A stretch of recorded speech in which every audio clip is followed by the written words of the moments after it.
Ford High School Weekly is brought to you by your Oklahoma Ford dealers. Ford is the best in Oklahoma. And by Billy Sims Barbecue. It's not just barbecue, it's Boomer Q. Welcome to Ford High School Weekly. I'm your host, Deion. On this week's episode, we talk to everybody who covers high school football in the state of Oklahoma. Well, at least we try to. And since we're doing that, we got to talk to Dean Ruhl, writer for the Tulsa World. Dean, how's it going? It's going good, Deion. Thanks for having me on. No, man. Thank you for joining us. I know a lot of people aren't going to be familiar with you. Just do us a favor. How long have you been writing about high school football in the state of Oklahoma? So I just showed up in August. This is month 2 for me. I just graduated college, so this is first professional job. So it's been a whirlwind, but it's been fun. It's been great. I'm loving every minute of it. So for those who don't know, how did you get involved in kind of writing, or let's take it all the way back to when you were a kid. How did you get involved in sports to begin with? Well, I think I'm like most kids. You just had a love for it. Whether that be watching college football on Saturdays, NFL football on Sundays, there was always the love for football, and it translated over to a playing career that sadly got cut too short in my opinion. But writing was always a strong suit of mine, and I decided to combine the two of them going into college. Gave it a shot. Graduated from OSU this past spring, and just from there, kind of materialized into a sports journalism career, and we're going till the wheels fall off. I like to hear it. So, where were you born, and where did you grow up? So I'm a native of St. Louis, Missouri. I still ride pretty hard for that city. All my family still lives up there. Diehard Cardinals fan, love the Blues. But I've bounced around the country a little bit. I lived in New York for 5 years before eventually ending up in Stillwater, where I lived for about the better half of a decade, and now I'm in Tulsa. So Stillwater to Tulsa, like a lot of people in that journey. So what was it like growing up where you? I mean, you said New York, you said St. Louis. What was it like in those areas? So St. Louis, I was right in the heart of the city, South City, St. Louis, a great part, still home to me in a lot of ways. But New York was different. I was Ithaca, New York. So that was a college town like Stillwater, but a lot smaller. Wasn't anything near a big city. So Ithaca to Stillwater, both college towns, about 50,000 people living there. So to get to Tulsa and to be living back in a big city, it feels right. It's what I'm used to. It's what I was born into. So I love to be back in the big city. But there's some big differences there. Well, hearing you say you went from St. Louis to New York to Stillwater kind of gets me, kind of curious. What did your parents do growing up? So my dad, he's a biochemist. So about as big a difference from sports journalism than biochemistry, about as far apart as you can get. But so he was doing teaching, working at a couple different universities. So that's why we moved around so much. Yeah, that's what I kind of anticipated. I was like, if you're going from college town to college town, it's one of your parents had to be a professor in there somewhere. Yeah. So how was it growing up in a household where your father was a professor and he was a biochemist? So it was good. He was big on throwing around some household experiments, dry ice and salt and all that stuff. Always got a kick out of that as a kid, but I do put a lot of emphasis on my love for sports coming from my dad. He was huge into it. He played college hockey. A lot about my love for sports came from him. So it's kind of why I loved it at first, and that love blossomed into a career, or what I hope is going to be a long career. So what is his thoughts of you and your career choice thus far? I mean, was when he initially told him about wanting to be a sports writer? He loves it. He's a big fan. We've got some deep roots, surprisingly, in the Ruhl household with sports journalism. But that's a story that'll take about 20 minutes to tell. So I'll save that for another time. But he loves it. He loves keeping up with my stuff. If anything, it's made our dinner table debates a little more heated. But because now I've got some some actual background in it. So I think I've got some validity to my arguments now. But it's great. Yeah, It's great. at the dinner table, you got to tell pops, hey, I'm the professional here. I know what I'm talking about. Exactly. We'll be back with Dean Ruhl from the Tulsa World when Ford High School Weekly returns. Welcome back to Ford High School Weekly. We're talking with Dean Ruhl from the Tulsa World. Now, Dean, you got the nod that you're covering high school sports in the state of Oklahoma. How are you notified about that? So when I interviewed for the job, they said this is going to be your main thing here, covering these high schools. Doing something that is daunting. On the east side of the state, they take this serious, and so be ready for that. So that's what I've been focused on. That's when I found out, and I got to work right away trying to learn as much as I could, because when there's 300 something schools, there's something to know about every single one of them. That's a tough task. So let's go ahead and get into, high school football now. I mean, who are some of the teams that you've been impressed by since the beginning of the season? I think I'm going to make a little referendum to your question. Who have I been impressed by? That's not Bixby. I think Union looks great. If we're just staying on the east side of the state, Union looks amazing. When you got Shaker Rising and what he's capable of doing just as a sophomore, I think that's super impressive. Going, I think, even a step further, a surprise on this side of the state has been Muskogee for me. And what Jamarian Ficklin's been doing at quarterback, another sophomore quarterback. The sky's the limit for them in the next couple of years. I've also liked staying more Tulsa side. Down in 2A, Rejoice Christian and Chance Wilson, probably the best player in the state right now. I don't know if anybody's going to be able to stop them and what he can do. 400 total yards is just an average day for him. So he's been great. And over on the west side, you got some schools. I think Bishop McGinnis over there in OKC's does great. I think they can contend in 5A. Mustang's another one down there who I think is really good. So those guys stick out to me. But if you want more, we can go again. We could spend an hour talking about just great players in this state. But just looking strictly at teams, I really like those schools and what they've done so far this first half of the season. I feel you on that, man. So before we get you out of here, Dean, I gotta ask a couple of questions about this new NIL stuff that just went down here recently. Go ahead and to inform our viewers, what's the kind of the difference between NIL for high school students, if there is any? So colleges had NIL around for now about a year and a half. In terms of what you're seeing at the high school level, it's pretty much a copy paste of the rules there. You can't have athletes who are wearing team apparel, uniforms, the logo, any of that stuff. It can't use that in any kind of endorsement. No endorsements can be done on campuses. You can't be endorsed by, alcohol and tobacco companies, all that stuff. They make a point in there that this can't be a way to entice a student to come to another school, but it's going to be really tough to monitor that, just like it is in college, with looking at how Oklahoma's transfer rules allow students to move and then comparing that to how college football allows students to move. It's going to be hard to police that, in my personal opinion, but it's a carbon copy of the NCAA rules in a lot of ways.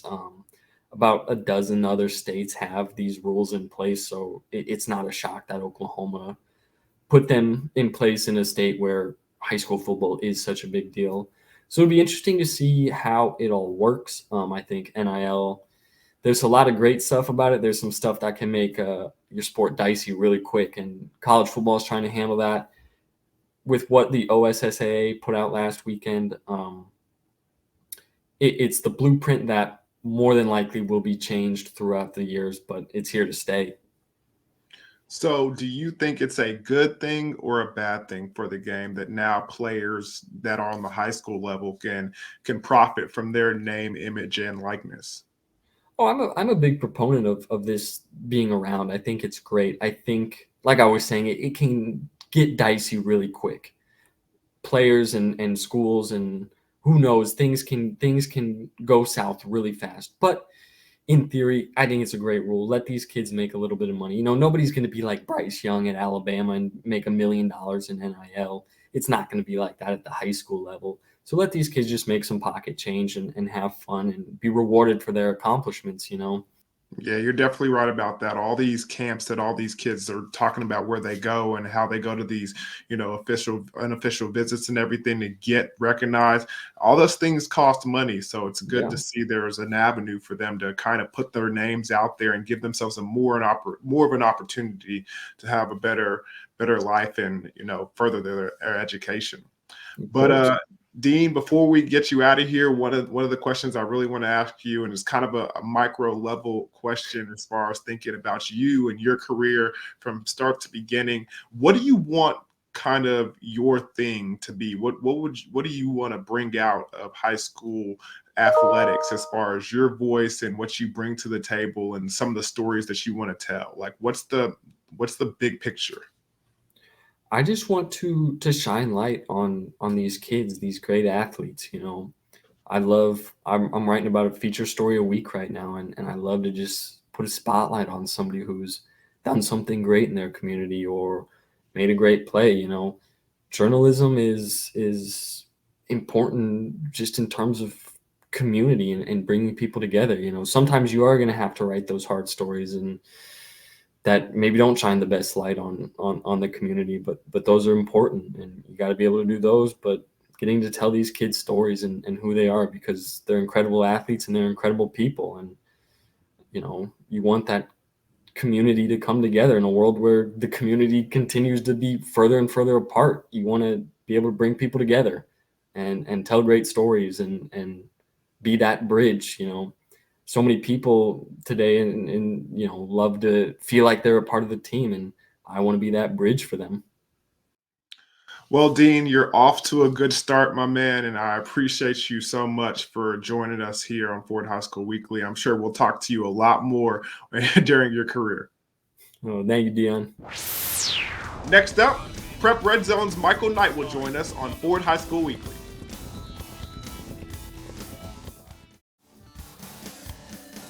Welcome back to Ford High School Weekly. Well, we're doing the series once again. Prep Redzone's own Michael Knight will be joining us week to week to talk about high school football in the state of Oklahoma, and is here this week. Michael, how is it going?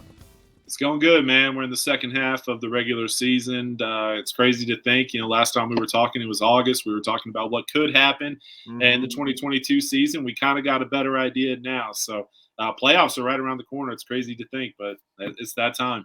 Bro, it's like you said, it's like we just started and now we're already looking at the playoff picture and seeing it kind of shape up. But speaking of, I know you have your opinions and your thoughts. You've been all over the state. So kind of give me a brief summary just to get the viewers involved and get them informed. Give me a brief summary about what some of your opinions are throughout the classifications. Yeah, so I'll just go down from 6A to A, starting in 6A1. I think it's a two-team class right now. Bixby and Union, they're the top two teams. Bixby is the scariest team in 6A1. Everybody knows about the streak. They're a flawless team. They take advantage of your mistakes, and the next thing you know, you're down 21 points. Union, on the other hand, I think is the most talented team in 6A1. So I think they're on a crash course for each other. Everybody else, I think, might be playing for third place and lower. In 6A2, I think it's a four-team race. I think you can throw a dart at Choctaw, Muskogee, Deer Creek, Stillwater. Any one of those teams have a chance to make a real run. I really like what Stillwater has done. Choctaw looked good last week against Deer Creek. And then Muskogee, they're really young but incredibly talented. They might be a team to watch in 6A2 to make a run. Class 5A, I think that has the chance to be the deepest class in the state. I think that you can make the case for 8 teams potentially making a run to Edmond, playing for a gold ball. Coweta, McAllister, Collinsville, the defending champs. They've reloaded, and I got that completely wrong. I thought they were going to take a step back. Nope, they don't. Grove is going to be in the mix. Carl Albert, Guthrie, Bishop McGinnis, they're all in that same district, and they're beating up on each other. But whoever makes it out of it, they have a shot at making a run to the state championship. Then you look at Class 4A. I love what Cushing is doing. Cushing is my number one team. They've been that since July. Their offense is outstanding. And they made a statement last week in their win over Wagner. They're not just an offensive team.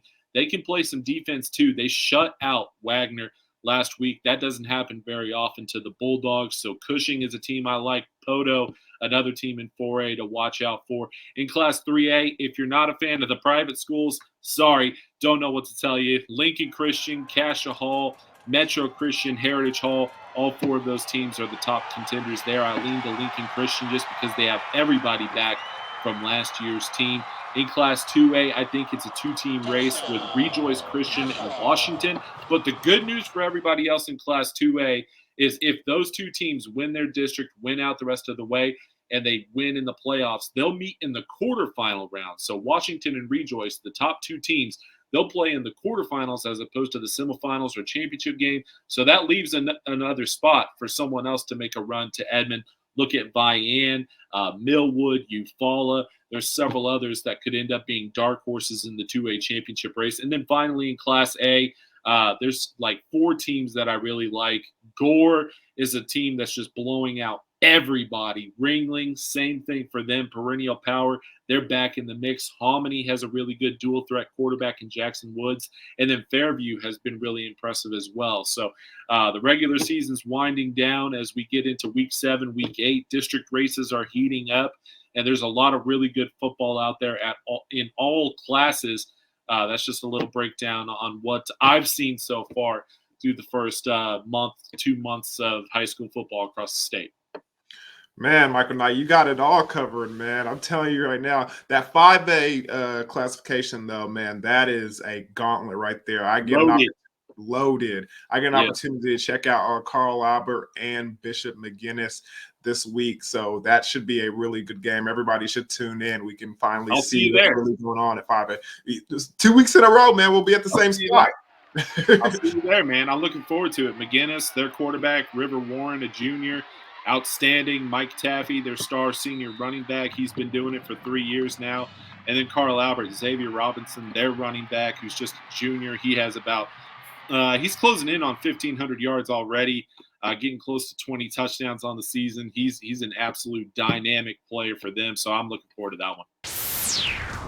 Ford Game of the Week highlights are coming up next, right here on Ford High School Weekly.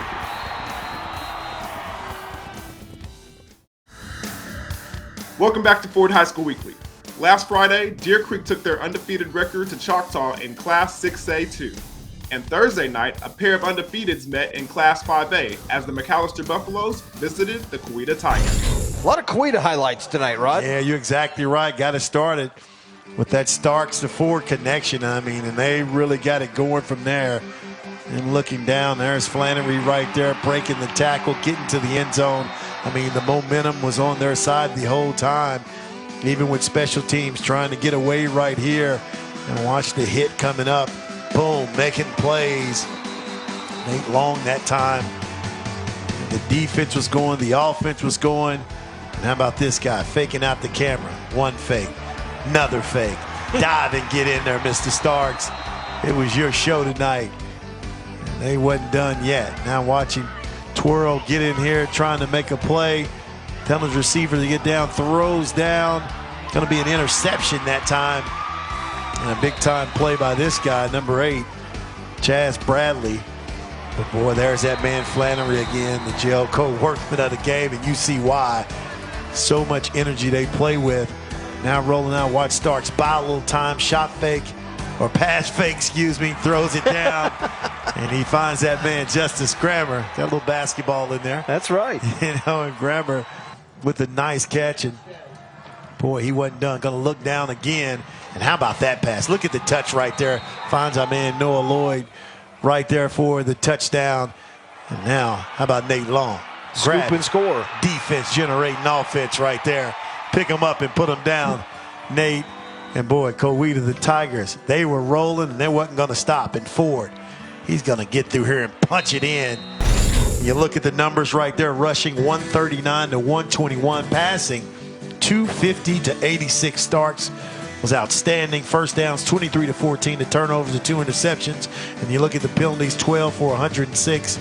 I know Coach wants to correct that. 8 for 65 in Coweta. Complete dominance. 7 in the first quarter, 14, 21-7. And they get the win and get the shutout. Statement game for the Tigers, 49-0. Welcome back to Choctaw as our final score once again. The Yellow Jackets coming out on top with the victory here this evening over the Deer Creek Antlers as we take a look at some of the post-game highlights and how this all played out. Yeah, you see opening off the game, first play from scrimmage, attack the field, downfield. Jack Smith gets that connection, then Latrell Ray gets into the open field, breaking a number of tackles and running down the sideline. Then he caps off that drive with a nice score from 8 yards to make it Choctaw 7-0 to start the game. This time making it 14-0 in the first quarter. Latrell Ray knocks it into the end zone. Good job by the offensive line, opened up some big holes from him. Then Kiefer gets into the mix. As you can see, he gets that screen pass, but no, Del Miller, the defensive back for Deer Creek, strips it and takes it the other way for the Deer Creek touchdown. Then still Wassel calls his own number, makes a couple of moves, gets into the end zone. Then he does it again. 2 rushing touchdowns for Still Wassel as he gets into the end zone and flexes his muscle. And that's going to be your final score. 28-10, Choctaw wins it in this District Classic.